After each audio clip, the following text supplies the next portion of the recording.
Hi, Darryl from Select Driving School here.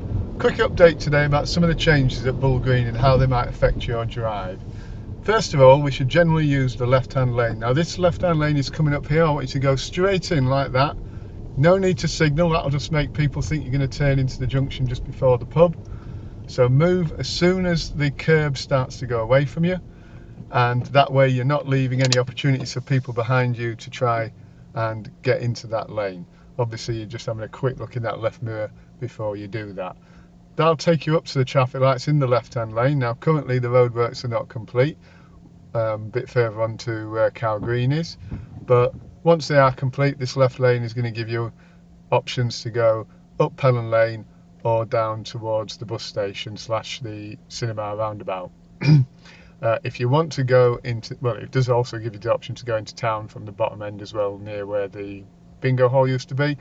But if you want to get into town sooner, then again, once the roadworks are complete, you'll use the right hand lane to try and get turned right at the bottom of Pelham Lane. But for now we're using the left hand lane as our default. We'll find that the traffic lights, that was a clever move by that lad, we'll find that the traffic lights will mean that there's a queue, almost certainly. So we're just going to use this lane. It's better to use both lanes. If everybody just queues in the right hand lane, then the traffic just tails back a lot further all the way down towards the bottom of Trinity Road and causes much more of a jam going back further into town.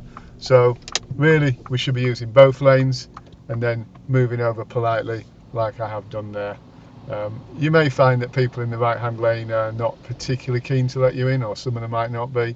Just give your signal, be polite. If you can make eye contact, you're more likely to be let in. But other than that, just if somebody doesn't want to let you in, just pass, let them pass you, and just look for the next guy. You won't get there stuck there for long. Anyway, I hope that's a little bit of use to you. I'm going to do another video about the other side of the Bull Green changes, just to talk about the new filter lights. Thanks very much.